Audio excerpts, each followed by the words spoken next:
Hey, looks better than when I normally fiddle with it. Right? Not bad. Uh-oh. Uh-oh is right. Camera on? Camera is on.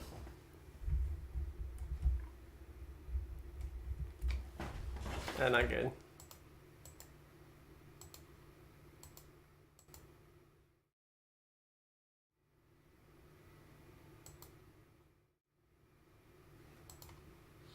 Okay.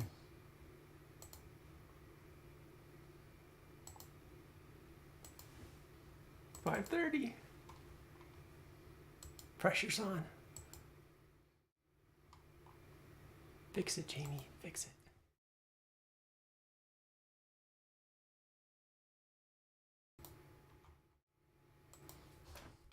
So, what happened to it? Hello. We can just hold it up if you want. Well, I am going to... Make a new screen real quick. Yeah. Image capture.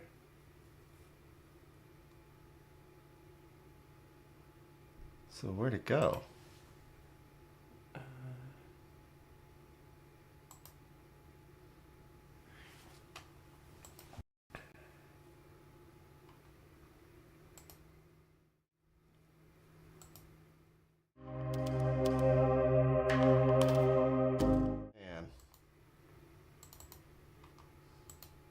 Oh no, you lost that too?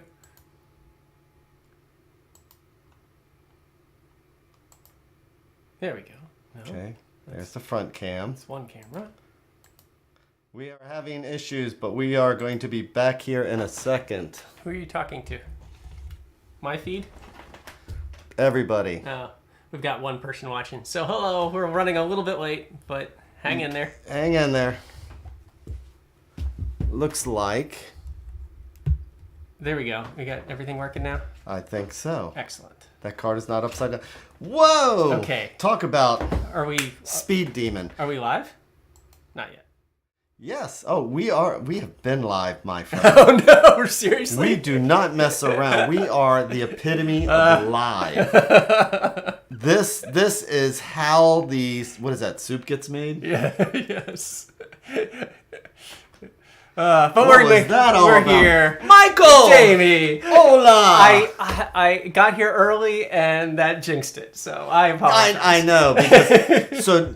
That's exactly... So normally I have my routine that I go through before Michael gets here and all this other stuff. But he comes here and he wants to chat about Star Trek and can you load... Well, I'm not going to say anything. Yeah. But yes, so he's asking all these questions, so yes. Anyway. Anywho... Where'd you go? Here. Yeah. Where'd you go? Are So we have here? no fear. No, there.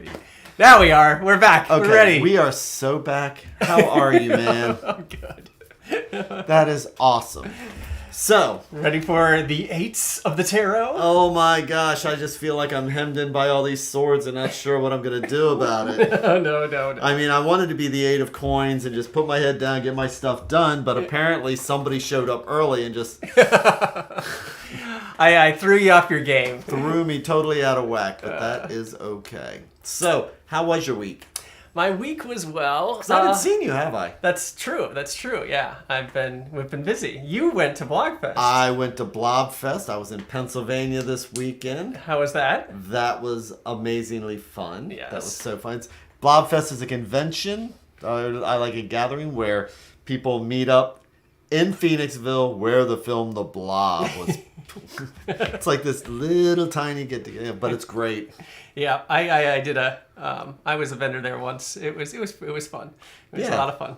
Yeah, and it's actually thousands of people. So they have this big scene where they run out of the theater, and there's television crews there. They have drones overhead. It's like so for the local news, I guess it's big news because there's a small couple town. thousand people. Yes. Yeah. So anyway, what's that got to do with the tarot? Nothing at all. Other than I got a new tarot book, which I will review later on. It just came out. Nice. So, well, we have 8s. What do you have interesting about the number 8? Number 8. The number 8. Well, there is let's see here. There's 8 Sabbats in the witch's year. Yes. There is the 4. Okay, so if you take the name of God, the 2 name of gods, there's 2 names of God, which are 4 letters each. Mm-hmm. YHWH, which is Yahweh, Yep. and ADNI, which is Adonai. And if you take both of those names, 4 and 4 makes 8. So there you go. There's the Crazy 8 card game. Crazy 8 card game, yeah. And the goddess Ishtar had that 8-pointed star. Yes. What else you got? Well, in 3 dimensions, the number 8 stands for a cube. There you go. A perfect geometrical body formed by 8 interconnecting points. Some people would just call that a dice. And if you take a 4-sided square and you lay another 4-sided square, on an angle, Yes. you get that 8-sided star that is pretty cool. That is very true. Let's see. So 8 is a composed number created out of only 2s. 2 times 2 times 2. So if you want 2 times 4... blah, blah, blah. Blah. So, doing math on me. I know. But one of the things is that everything... So going through reading about the 8s, there was not a whole lot. Right. But There's one some, thing I know, some. but the thing about the 8s is I do see it as that cube, the 8 points in a cube. And it's somebody, as they were saying here, shows us a pivotal moment where we're being asked to commit to a task, to be present.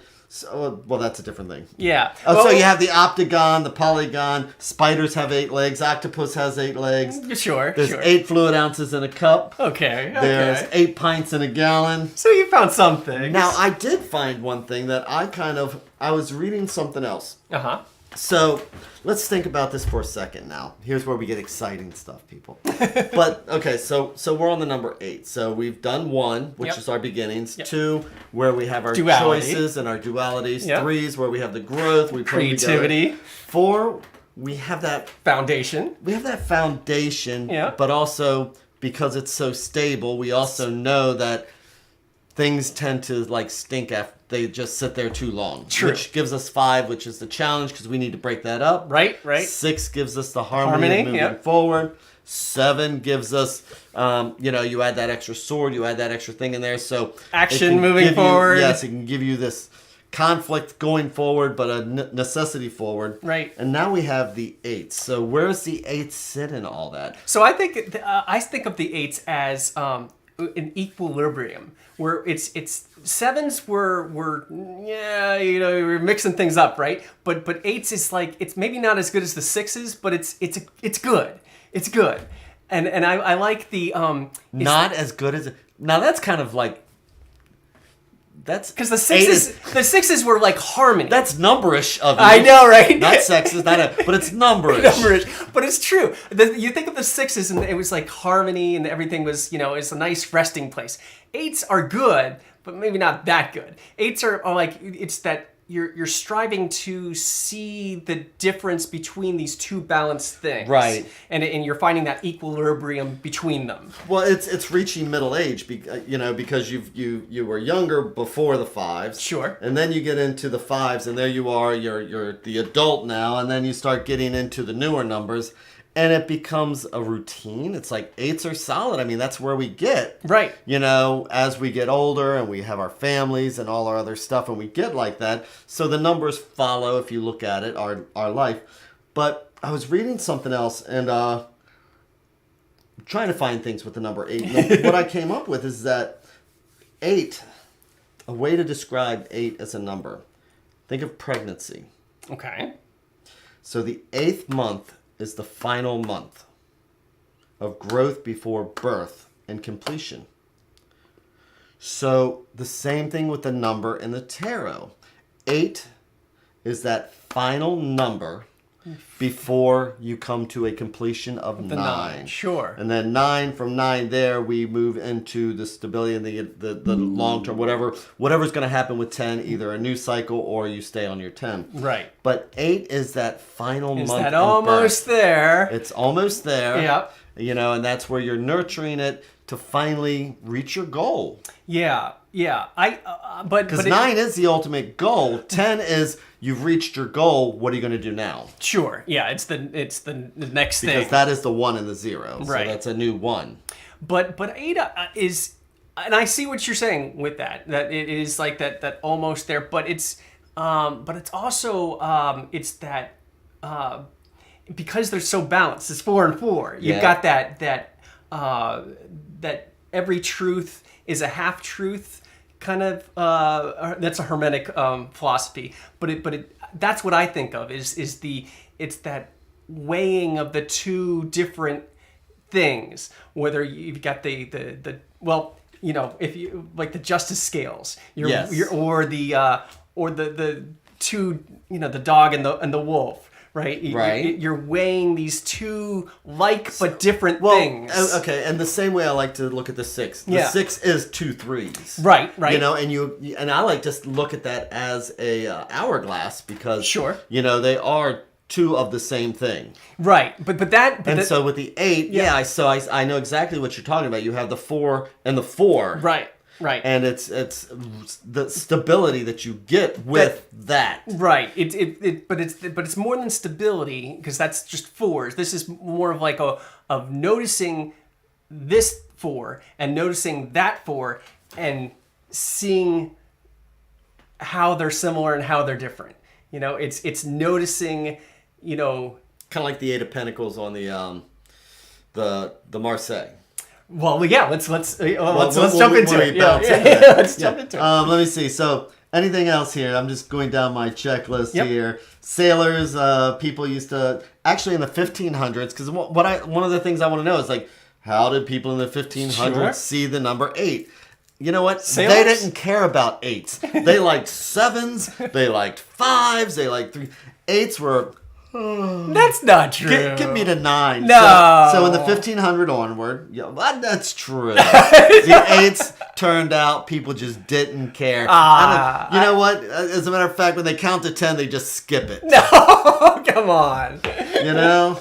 So, but you did have pieces of 8. So what are the sailors? Evenly divided parts of the Spanish dollar are pieces of 8s. Okay. Yeah. And then the Pythagoreans called the number 8 Ogdad, and considered it the little holy number. And here's an interesting fact. Okay. A little interesting fact about the Chinese. So, the Chinese see the 8s as a very lucky number. So, apparently, according to I can give you the reference, but source. on this website, I know. So, the Chinese said the opening ceremony of the summer. But I'd heard of this also. Okay. The opening ceremony of the Summer Olympics in China began on 8/8/08 at 8 seconds and 8 minutes past 8. Oh wow, they do have a thing for 8s. So and I'd seen in more than one place where and on Wikipedia blah blah where it says how 8 is considered a very lucky number. Number. In religion, there were 8 people in Noah's Ark. There were. Noah and his wife, 3 sons, Shem, Ham, and Japheth, and the wives and sons, according to Genesis. Okay. Which was a rock band that came out in the 60s. Peter Gabriel fronted it. Yes. And then apparently they wrote a book. Yeah, I guess. Let's see. Anything else? Nope. Okay. Where you want to go next? All right. Well, yeah. Well, as I was getting into with the majors, and I just wanted to quickly mention that I see, especially with the 2 towers here of the Lord of the Rings of the Moon card, which is of course the 18th card in the tarot. The 2 towers I see as like the opposites, like faith and science. And you need both to achieve the higher knowledge. Mm-hmm. So it's that interplay between the two. And, you know, we get into the whole Rider-Waite versus Marseille with the justice or the strength. But I prefer the justice as number 8. And you see and so people are going to be asking, how come not, we don't have strength? Right. Because both of us... I think that was a blind put in there by Wade. I understand he had his astrological reasons for changing the numbers around. Sure. But I still think that was a blind. I think he might be right. But yeah, so the 8 as justice. The balance between the two. Right. And it's that, again, it's weighing those two different but similar things. And you get to that whole Hermetic philosophy that you want to see things, even opposites, and find their common ground. So it's every truth is but a half truth. Find out what the reality is. The reality is we're all one. So if you can start looking at things in that way, you'll reach a higher level. And so you've got the justice, which is kind of like on a physical, more earthly plane. You've got the moon, which takes it to a more heavenly, spiritual plane. And then in my deck, I've got the third cycle, which is repeating the card from the earliest tarot, when it had the extra virtues, the Madrone Visconti, which is faith. So my faith is my 28th card, right? And it's the same idea. You need we have science, we have the physical, but you also need faith. You need the spiritual as well. So it's that. It's both. So going along with what you are saying, okay, and people are wondering, why are you showing the why this one? And the reason why we have justice here, I'm sorry, not justice. Why are we showing 18 here instead of breaking it down? 1 + 8 = 9. Right. And because both me and Michael see the tarot as running in cycles of 10. Correct.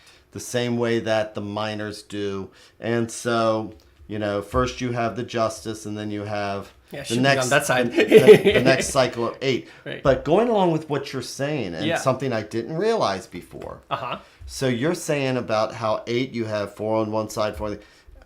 I never thought about it, but this card is actually bilateral. Yes. And what that means is that one side pretty much mirrors the other. Very balanced. Even though it is a different reflection of ourself. Yep, there's differences, but similarities. We have our tame domestic self. Yep.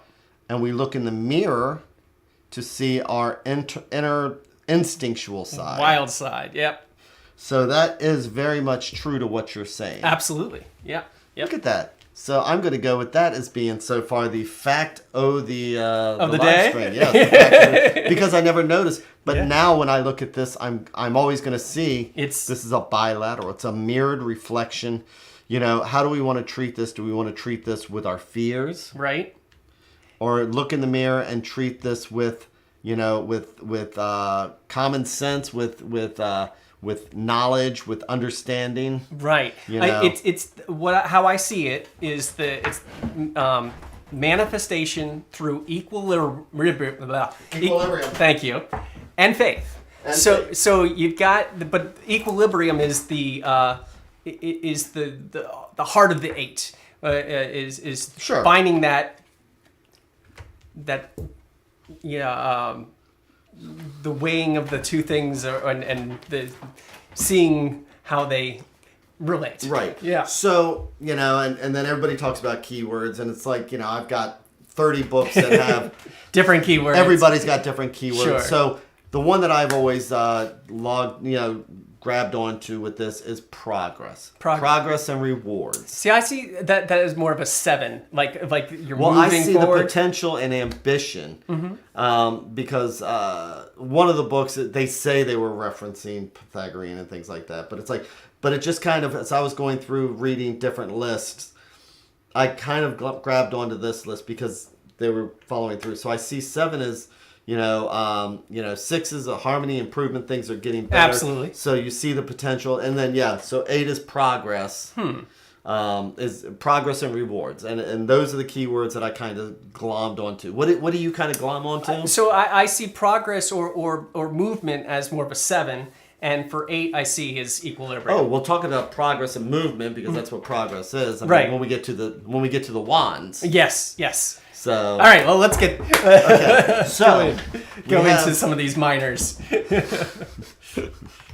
Well, you know what? I should have like a little Lego miner here. Let's get him, put him right here, where people can see him. Here's a little Lego miner. Aww. I know. Anywho. All right. Should we do swords first? Would that make you feel better? It would. Okay, we're gonna do swords first. Okay. So we'll pull up the Rider-Waite first. Rider-Waite Smith. Yep.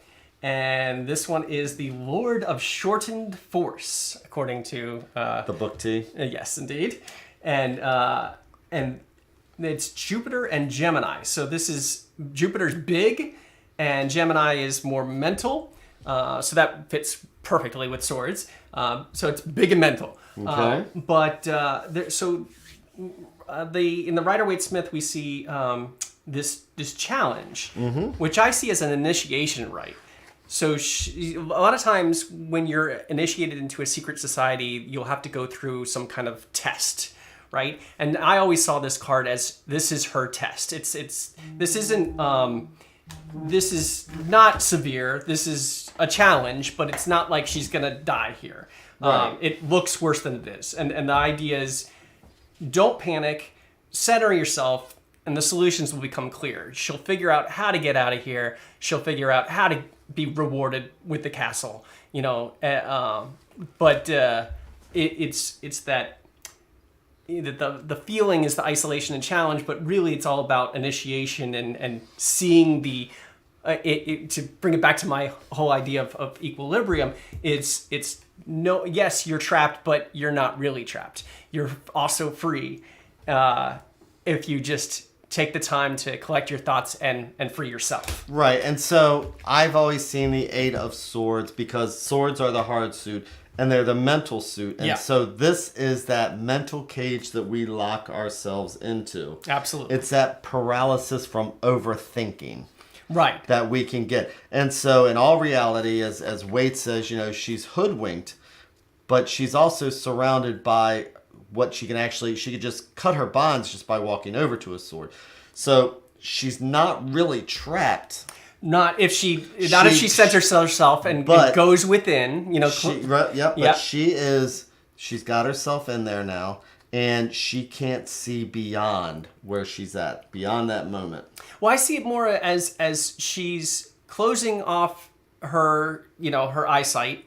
She's hoodwinking herself so that she can go inward and find the solution. Well, I see this as that mental turmoil. All all cards have positives. Absolutely. But when I see a card like this, the question is that she's not there yet. She's not there yet because think of where it's going to go next. Right. Well, because the swords get heavier and heavier and heavier as we go along. Sure. And so this is that mental anguish that we put ourselves through where if we would just take the blindfolds off, we'll see that we're not actually surrounded, that we can get out of this situation, but we are choosing not to. I mean, she's the bindings that she has barely keeps her in bound. Yeah, absolutely.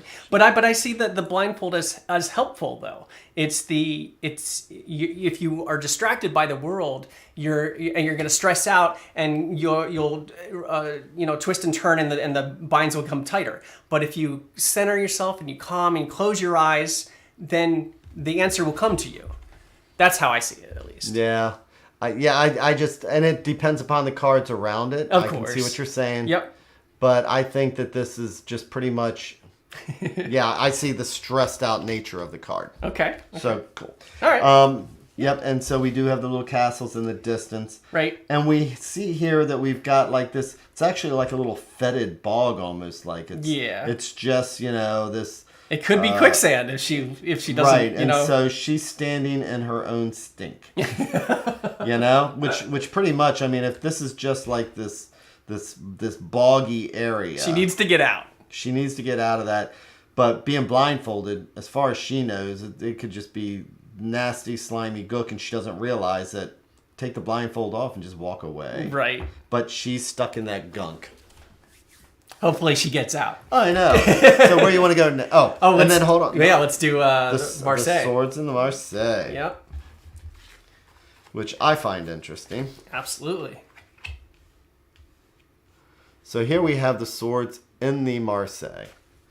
And So how do you see this? Oh, you go ahead. You're okay. I like to do the Crowley, and I like you to take lead on the Marseille. I figured it's fair. There's a couple ways to look at this, but again, I think that this also, because we know that the Golden Dawn, and we know that the esoteric cults during the 1700s, 1800s, they used the convert deck. The convert deck was a big popular one.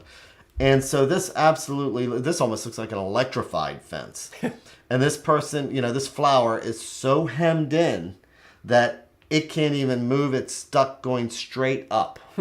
So we can see an absolute hemmed in nature right here of this flower. So I can see why we would consider that with this card here. Yeah. Lots of knots. And I see that when I'm reading this card. It's like, here we have this, and we've cut ourselves off from the rest of the world. If we can get out of this, we can possibly be able to grow like these others where it's like they have a chance to keep moving. But right now, this is we've locked ourselves into this. Sure. And it looks thick and heavy. Yeah, lots of knots. I mean, you've got you're knotted up, and you just need to zen and center so that you can find solutions. But right now, this is not good to be all knotted. Yeah, but I absolutely see it. And it's funny because sometimes, and I was just thinking about the card. I was working with the card before. Yeah. But it actually looks like there's steps leading out. Like maybe this is actually almost like an amphitheater. Yeah, or I like a that. Pit. Yeah. But there's the answer right there. Where there are steps that actually can lead out of. Don't go into this crazy maze. Go right up the steps and free yourself. Right. Yeah, I like that. Why, thank you. Well, you're welcome. It's almost as if I designed the cards. And then I came back, a few hundred years later to explain it to you. Time machine. Yeah, exactly. All right, so... so we have that. Okay, so you want to look at Mr. Crowley. Mr. Crowley. Yes, indeed. So Crowley's Eight of Swords, it's a mental puzzle. One minute. Yes. And so Crowley says the will is constantly thwarted by accidental interference. And this card is actually called interference. But his idea, he sees it negatively as well. Opposition cancels your own force. Error of being good-natured when being so can be disastrous. So so basically he's saying, keep your guard up, basically. But there's lots of you see the two. Right, so you've got the two swords laying on top of the other six. Right. So the other six swords are being held down. Yes, and they're all they're interfering with the. Here's two perfect symmetrical swords, and they look all nice, but then you've got all these interfering ideas. All these other different kinds of swords that are just causing anxiety. Right. And the other swords, and again, if I was reading the thought, which I generally don't read the thought, but I can see where you can see the mental process being pinned down. Yeah. So talk about interference. Yeah. These two swords are interfering. Or I see it as the reverse. I see all these swords as the ones that are interfering, and these two are the good and balanced one. But you've got a lot of opposition. Yeah, that's funny because I see the two as like holding the other ones back. Interesting. Well, both work. I know. That's cool. Okay. So. All right. And then we did that. Okay. Let's go to cups. You want to go to cups? Let's see. This has always been an interesting one, and people always wonder how to interpret. All right. Shall I tell you how I do it? Please share. So. All the cups are standing, and yet he walks away. So it's can you let go of things? The red clothes to me hint at passion. So he's passionate for a spiritual journey. And this works with the title from Golden Dawn calls this the card the Lord of Abandoned Success. So it's Saturn, which is karmic, and Pisces, which is mystical. So you've got the he's leaving behind this good situation. All these cups are upright, they're golden. It's good, right? Right. But he's going for something even better. Faith is helping him move along, and take the journey to something even higher. And you've got the eclipse happening up here, which hints at intuitive. It's an intuitive decision. So he's following, his the high priestess's advice. The inner knowledge, or is that follow. Different phases? Does that show the different? Like they will show the different phases. I've never thought of that as an eclipse. Oh no, yeah, of the sun. Yeah, I've always seen that as just like showing the different phases of them all at once, huh? Yeah, which is you see that where you have the different things and. Well, yeah, but usually not in like on a chart. I've seen it in other art. So. Yeah. Huh. Yeah. Okay. Because I don't see any radiating, things like that. And it does look like it's still night out, as you can see. Possibly. Yeah. Which would make more sense then that the moon would be in front and it's eclipsing the sun, back. making it dark even though it's light. Yeah.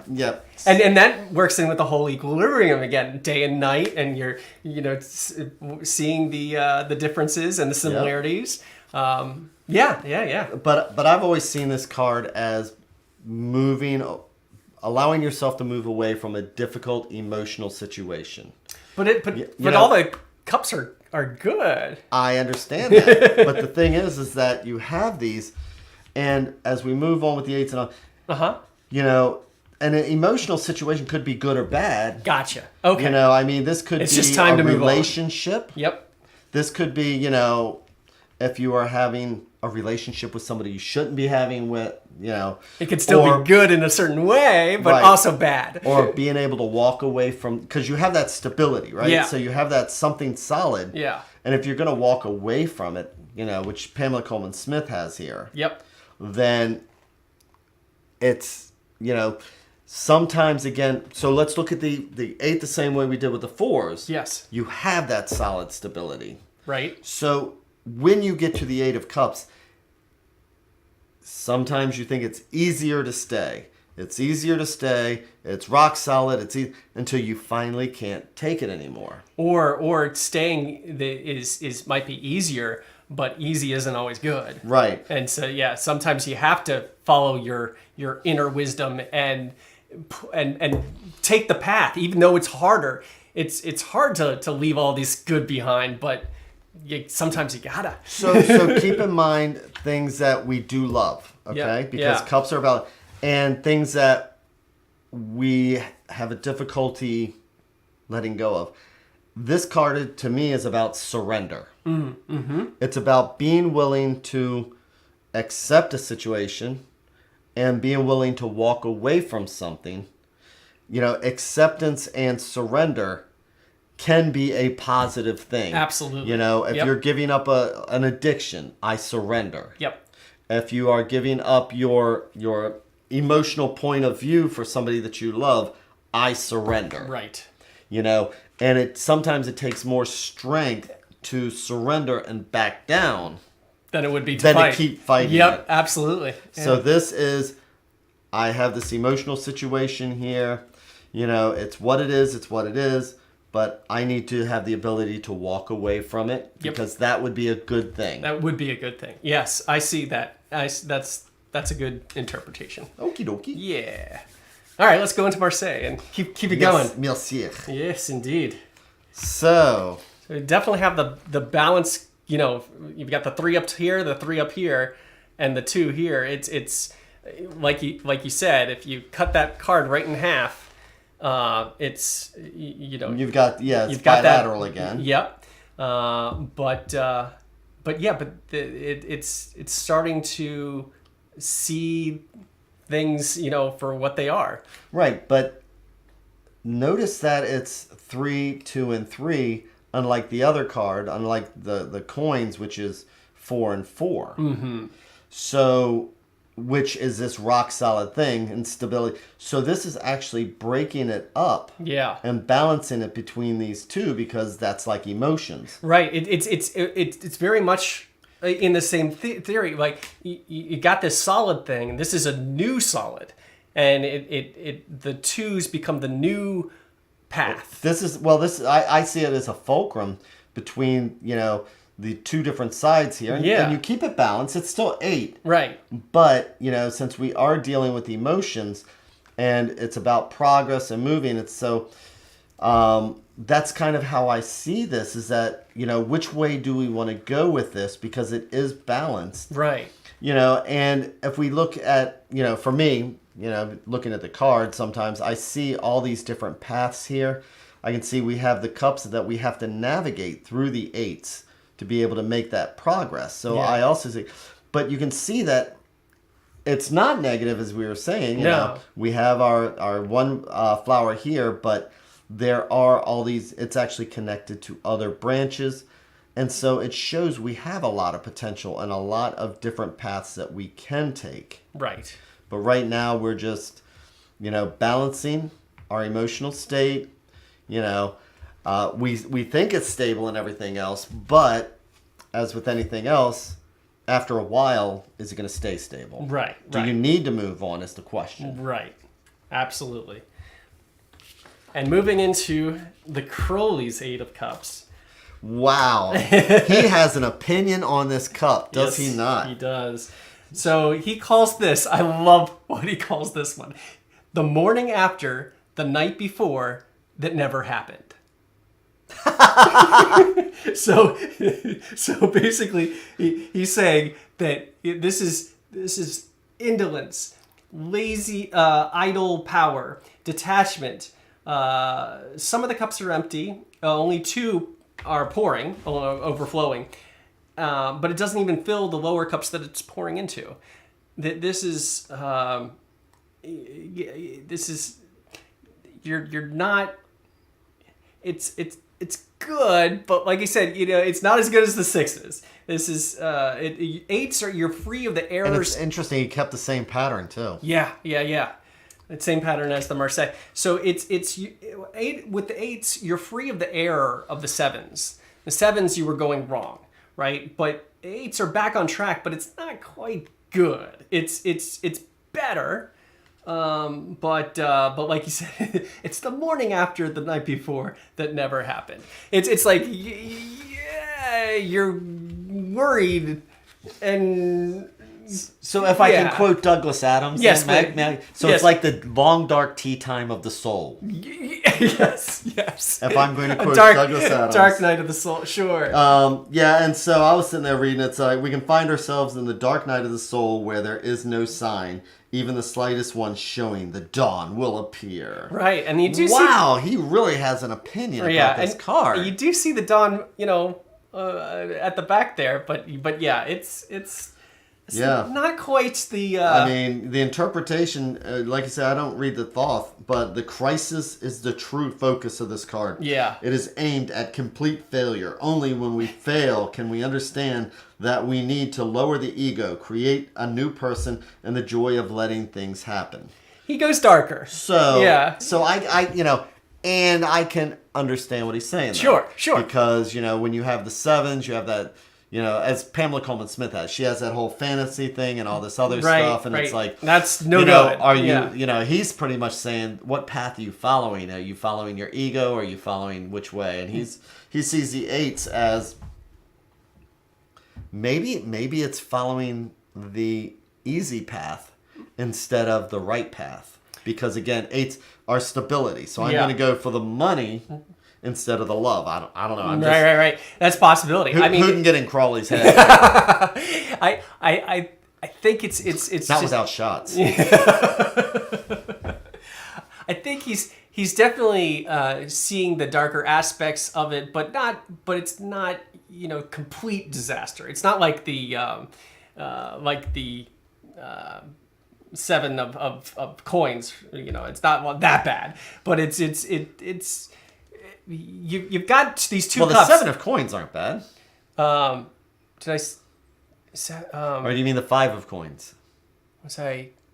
No, 7 of... 7 of coins is... 7 is that potential. Pamela Coleman Smith has got her guy watching the bushes and things like that. Right, but in Crowley's deck, the 7 is all dark and not good. It's the opposite of the Midas touch. This one, you've got the 2 cups that are that are still good, but like most of the cups are empty, and it's. Which is, again, if we do something interesting here, and if you think about it, Pamela Coleman Smith has in her, and they were all part of the Golden Dawn. She was, he was, Crowley was, everybody was. Okay. But in the 5 of Cups, Pamela Coleman Smith has the guy looking at the 3 cups that are knocked over. Right. And the 2 cups behind that actually are full. Right. So he's taken that concept. And we have, push it up to the 8. Yeah. So we have all these cups that aren't full, and so we have these 2 here that are full and the rest that aren't. The same thing that Pamela Coleman Smith did with 2 and 3, he's doing with 2 and 4 and 6. Yeah, exactly. So, yeah. Just an observation. I have observed. That's good. My observing is now done. All right. Okay. Let's move on to the wands. A wand. And Pamela's like, she's like, let me just get this card done. That's coming from an artist. Yeah, I know. But Pamela, are you done yet? Well, here's my 8 right here. Of course I am. But it's appropriate because this is the Lord of Swiftness. I'll get this card out swiftly. And I see what you did there. It's true. It's the arrows are shot. The quick impulsive decision is made. There's nothing you can do now but have faith. Yep, things may be moving too fast. Yep. Yeah, but the force is approaching its goal, and it's usually positive. It's usually going to hit its mark. So it's just having the faith that it'll get there, and there's really nothing you can do because it's already flying through the air. It's Mercury and Sagittarius. So that's Mercury's the mind working. And that's Hermes. Yes, exactly. Always up to something. He's crafty. And then it's the let's see here, Mercury and Sagittarius, which is the archer, of course, and he's shooting his arrow. The centaur. Yeah. So it's that shot fired, and now you're just sitting back and watching as it hits its target. And you have the faith that it will. Right, and so I do go with the tradition of hard and soft suits. So, so generally suit. When I see something like this, and yeah, everything has a positive and negative, sure. So based upon the cards around it, but I do see this as, since it's a hard suit, yes, the arrows have been launched. Are things moving too quickly? Do we need to stop and take a breath? So, yeah, I mean... They are falling downward. They're going to land somewhere. Are we prepared for where they're going to land? Right. But also, it's like, if it comes up in a reading, when are things going to happen? Things are moving quickly. Make sure they're not moving too quickly. Quick. Yep.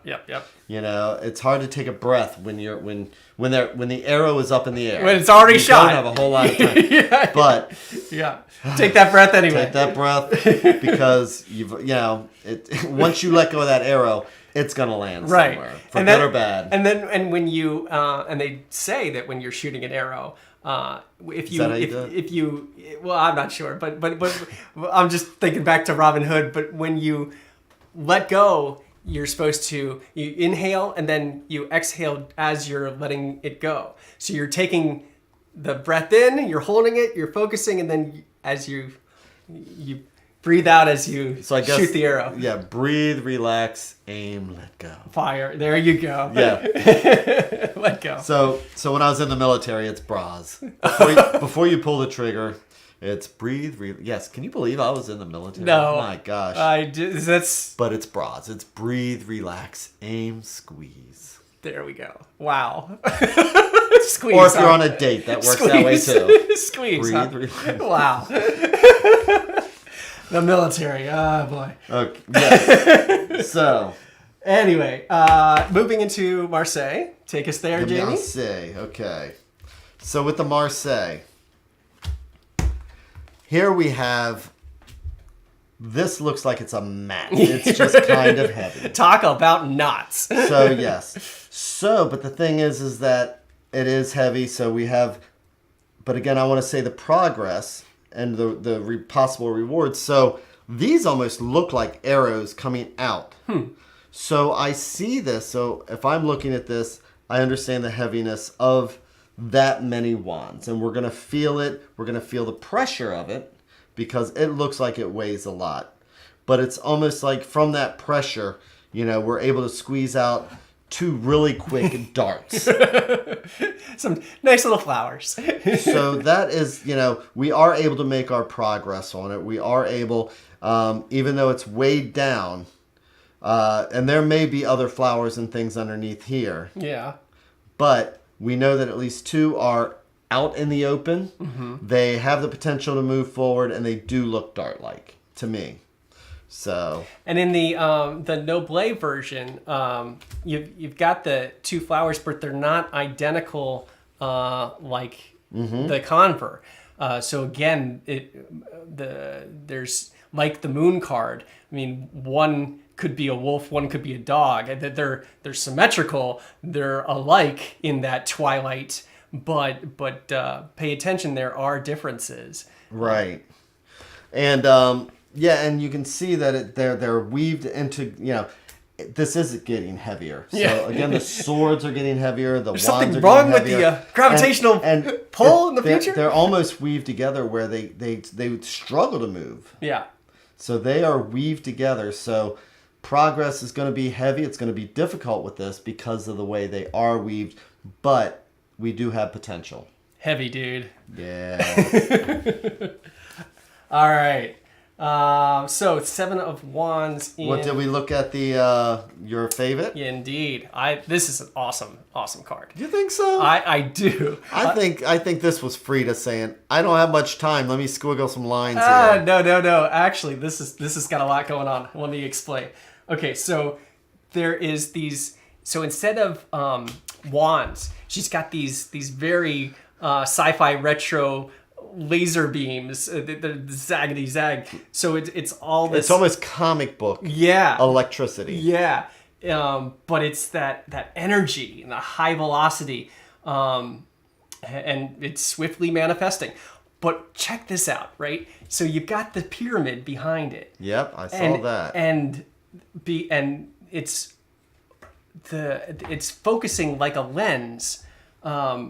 It's like a prism lens, and that's why you got the rainbow there. But it's that you've got the 3-sided triangle, and it's like they got the dark side of the moon lens thing happening there. It's that equilibrium again between the as above so below, and all that happening, which I think is fantastic. Okay.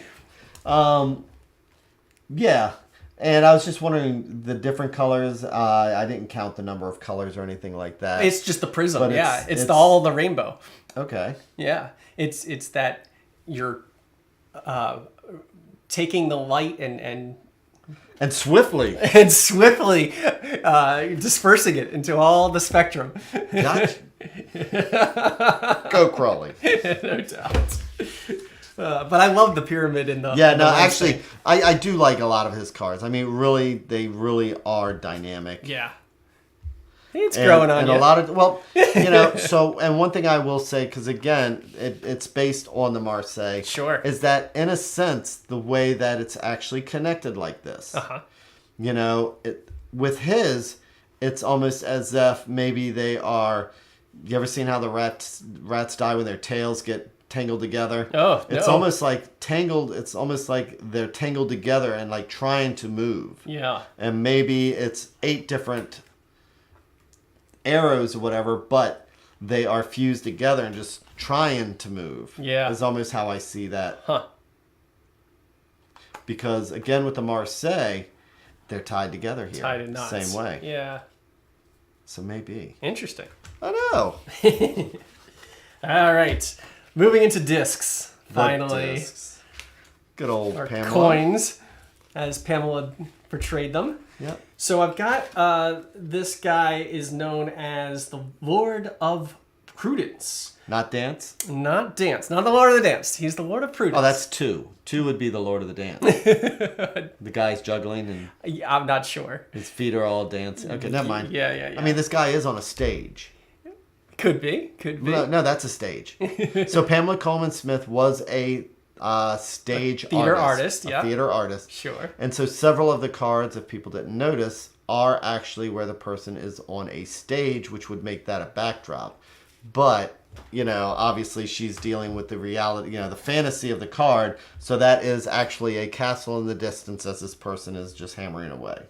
So, I see the house in the background. It is as actually from the 10 of coins. So it's this gold road that leads to that success. It hints at prosperity. But again, the sun is in Virgo with this card. So that's the mind being used to its best opportunity. The Virgo is all analytical, mind thinking in the mind, and the sun is always the best. So it's your mind is being used to the best opportunity. So he's a craftsman, right? He's doing the good work, and he's getting his 10,000 hours in. He's cranking them out, but it's the balance between the repetition and skilled mastery. He's got the prudent wisdom to know thyself, know his true purpose, and follow his true purpose. So he's crafting, he's crafting these out, but it's not just like an assembling machine. He's taking pride in the artistry of each one that he makes. He's got them hung up on his wall here. He's definitely it's that balance again between two things. I'm cranking it out, but also cranking it out in a masterful way. This is a very positive card. So I mean, and there's a simplicity to this card. It is just the person putting your head down. When I get this card, it's making that progress one at a time, slow and steady. Wins the race. Yep, slow and steady wins the race. And actually, I should have acknowledged, hey, Virgo, hello and hello. Hi. But SM Maddox is saying 7 of coins is good luck in most decks, which is true. Yeah. But not Crowley. He hates 7 for some reason. Yes. Yeah, it was very dark in this. Yeah, and he's not enjoying the 8s at all either. But that's going back to what Michael was saying earlier about the 7 leading into the 8s. Yes. Yeah. Which would have been a good time to acknowledge that. Sorry about that. little delay. Sorry, Sean. Yeah, we get all excited here. But please feel free to talk. Yeah. Amongst yourselves. And to us. Yes, to us. Leave the comments. Yes. Keep them coming. I am doing this to learn. I actually spend a couple hours just sitting there going through all my books. I pull out my H.M. David and my Marseille tarots and all those books like that. Because I do like spending a couple hours learning this stuff. Yeah. So anyway, where were we? Okay, so he's got his head down. Yep. Yes, that's exactly it. It's a card to know when it's time to work, when it's time to play, and this is definitely a time to work. Working, but taking pride in your work. Right, and that's why I say that I like the idea of progress and rewards when I look at the 8s, because it is, you have the arrows, they're making that progress. This guy is making his progress. Making progress. But again, it's one of those things where we deal with the 4s, and we learned about that stability is good, but after a while, can it become stagnant? Right. You don't want to fall into the trap of just cranking them out. Right. You want to take pride. And neglect your family who's back here. Right. Maybe that's his house back here. Right. But he's keeping his head down. He's like, this is what I need to do. He's paying the bills, but don't just get into such a pattern and stability. Rest on your laurels. And just I've done this one. It sells. We have the 9s to move towards. Right. But so that 9s is where we finally get to enjoy, reap the benefits. The benefits of what we're doing here. Yeah. But yep. So it's knowing when to work, when to play, and this guy's definitely like, I'm going to do what I need to do to get this done. Sure. Okay. So where to next? Marseille. Yes. And the Marseille for me now. I've always when I look at this card, I've always just looked at this like an assembly line, just going around in circles. Oh. Well, I mean, you know, it's one of those things where it's like, you know, people would be lined out here, or these could be the people standing here, and that's an assembly line. And each one of these is in its own cubicle. But I just see this as a racetrack. I see this as doing what we need to do, and it may be going in circles, and it could be boring just doing this, but it's you know, it's the assembly line, and we've got to keep doing what we're doing to get this done. And that's where I can see as the example of, yes, eights can be tedious, but we got to do what we got to do. But yeah, well, again, for me, I like to see the beauty in it, and each one of these, yes, it might be repetitive, but each one is so intricate and beautiful that I like that equilibrium between these two extreme different things. Yes, it is an assembly line, but it's more than that. It's taking the pride to create a masterpiece. Each one of these is a masterpiece. Sure. But I'm just thinking about, so when we have the 7 of coins and we first planted these, we started this idea. Yeah. And now we have the 8s. And so coins can be health, it could be home, it could be finances. The material, earth, power. Right. Yeah. And so it's just one of those things where we do what we got to do. Yeah. Sure and stable. So this is not the most exciting card in the world, but this is the card that gets you there. That's true. Yeah. This is the card that's going to get you to the 9s. Exactly. And Crowley's interpretation is pretty happy, actually. Well, he liked money. And he had no prudence. I don't get why he would ever say anything is about prudence. Well, he's following Golden Dawn. But this is a prudent manifestation of power. So intelligence lovingly applied to material matters. Uniform masterwork with united purpose. A master of trade still strives to be better. And because he's committed to his professionalism, but you're taking the pride and the mastery of the work and dedication to do what's right, regardless of the recognition. That's important. So it's regardless of this tree, which is perfectly symmetrical. It blooms these flowers, whether anybody's looking or not. It takes pride in being a tree. And does the tree still bloom in the forest if nobody's looking? Yes, it does. And it doesn't matter if it's rewarded and everybody says, oh, you're great. It's just going to do it because it knows that it's the right thing to do. Right. And that's. And so looking at this again, so this is one of those ones that matches Pamela Coleman Smith. Yeah. Because in hers, we have a 7. It kind of reminds me of where the 7 goes. I mean, not in that one there. I'm talking about where for her 7, which moves into the 8, so the 7 of coins would show the guy sitting there farming this stuff. And then Crowley's 8 is the result of Pamela Coleman Smith's vine, where she's growing this stuff. Yeah, it hasn't bloomed yet, and Crowley's 8 makes them bloom. So I do see kind of like a little bit of a pattern there. Yeah. And so I was looking and reading some different books, and so the card represents self-discipline, careful consideration of details, devotion, spiritual understanding of legacy, blah, blah, blah. So it really does follow along with what most people would say, whether it's Marseille or whether it is the writer Wade Smith. Yeah, as much as Crowley was a maverick, he stays pretty true. Yeah. So it's just like the bleakness of the cups. It's really funny that how bleak that is. So what do we got next? That's his own emotions getting in the way. Know. Yeah. Well, shall we do a reading? Okay. So wow. Time flies. I am still always. I thought the 8s are boring. There's not a whole lot to talk about. No.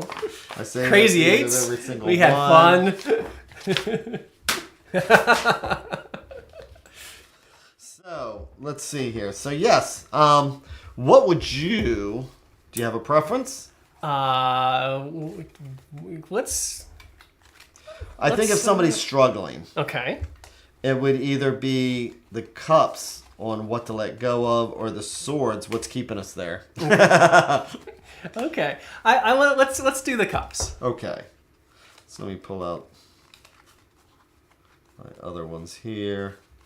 Does that because the cups are so rich. There's so much that's going on. There really are. Yeah. And up for a lot of different interpretations. Exactly. Let me grab my full stack over here. Okay.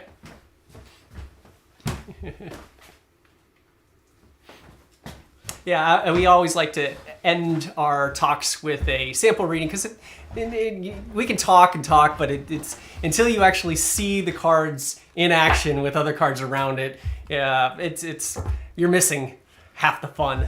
And it puts us on the spot. Right. What am I going to say about this? No, I'm kidding. Yeah, we're no pressure here. No, it's all fun. I do readings every morning. Exactly. If anybody's interested, 7:15 every day. Right. You're not going to stump us. Why? Well, maybe. I have been stumped. Have you? No. I didn't think so. I'm a storyteller. Not for a while. Yeah, I'm a storyteller. Yeah. And so, I don't know why, but the comic strip always seems to make some kind of sense to me. Yeah. I'm definitely an intuitive reader myself, and just it's all about seeing how cards interplay with each other. That's what makes it fun. That's the magic, where the meanings come out. Absolutely. So, with this here, obviously we have to let something go. What is it that we need to walk away from? And what can we hope the outcome to be? Sure. Okay. So we're struggling to walk away from, well, things that are moving too fast. Too fast. And it's wands. And so wands are creativity, they're fire, they're energy. So it could be just a lot of stuff that's going on and stuff that is out of our control. Out of our control. That's the because thing. Yep. Emotionally right here, we have all this emotion involved. And here all the water, it's free flowing. So here, we have our cups, and there's water here. But it doesn't. And that looks like a river, and this looks more like it's just kind of standing water. Yeah. Well, not even stagnating, but just like it seems calm. Yeah, it's not rushing. It's not meandering. So things are moving fast, and it's like, what do we want to do about this? So what can we do? And it's. Did you shuffle these? I shuffled. Hold on. People saw me shuffling this 100 times. 888. You go back. Go back and review this. And this is the point where Michael is, because I'm the atheist of the group, and Michael's like, Jamie, no. This is a sign. You only think you know. This is a sign. It's like 888, and we're talking about the eights. I shuffled these 100 times. I don't know about 100, but you did shuffle them. And this is saying that it's like, but there's no mistakes. Keep reading. So walk. No, that's just amazing, because this is saying to, it's going to be tough to walk away from this situation that's going, whatever this situation might be. But for a fact, being the cups and this emotional person, that slow and steady gets you there. And so he's actually walking away from all this noise and business. And it's like, you know what? I need to just be able to put my head down. Right. And get these things done. So I see this as personally as the artist. Mm-hmm. So in order to create, you have to remove yourself from the busy, hectic distractions. Oh, good. Yeah. You need to go away into your studio. Yep. And that's where you can be creative. Yep, absolutely. So that's how I see it. So it's definitely saying, it's like allowing yourself to walk away from a situation. Give yourself It's the only way that you're going to be able to slow and steady get something done. Yeah, and give yourself the permission to have that personal time. You should guard that and cherish it, because sometimes you do, because Facebook and the media and the distractions and everything, it's coming down on you. But if you can turn it all off, walk away, you'll be better for it. So this is an example of my magical powers, because I'm going to go back. I am literally going to go back and see how many times I shuffle, because I know I do my poker shuffle. Right. And then I do my, your extra. My little extra one here that I do this, and I know that it's on the video, so it's like, and I'm not watching the cards, and I'm definitely not a magician. Right. And you could definitely hear that. But somehow we ended up with 888. So, that's talk about crazy. lucky. So, I mean, the Chinese say that's lucky. Yeah. And then there was something else about 888. There was something else about the 888s. Does anybody remember what it is about the 888s? 888s? I don't know. But maybe I need to play the lottery. I mean, what are the chances? I don't know. Amazing. Magical. Magic. It's magic. Okay, that was exciting. That was fun. A cool way to end. Michael. Jamie. That was fun. That was. So with any luck, Sabina's doing good, and we can go have tacos after this. Right. Otherwise, I will see you again next week. We wanted to give a heads up. Oh, that's right. I'm on vacation next week. Right. So stay tuned. We'll post when we're back in, because we might have to take a little bit of a break before we get back to the 9s. But we'll try and post something to keep you interested in the meantime. But yeah, we're going to take a little hiatus. But don't worry, we won't be gone forever. I am going to go to the beach. And sometimes you need to turn off turn off the world and go relax. I mean, recharge. I may still do like daily readings if I can get myself up in the morning. Right. I may still try and do that 7:15 because it's an excuse to get out of bed. Sure. But if nothing else, I will be posting something. Okay. And maybe we'll Skype together or something, and then on like Wednesday night or something. We'll see. We'll point each other and I'll laugh and say, I'm at the beach and you're not. Haha, dude. We'll see how it goes. But we'll keep you posted for the next one. But stay tuned to MyTarot.org. MyTarot.org. You'll find the links to our Facebook page where we hang out. And then you'll also find links to artyforever.com. That's the one. Which is Michael's page, where you can see he is an independent artist and a graphic designer, and he can design things graphically for you if you want. Yes. As I continue to work on my own deck. Yes. Yeah. So MyTarot.org has got all that information and everything else as to where you can catch us at. And otherwise, it was good, Mike. It was good, Jamie. Thank you all very much, and we will see you next time.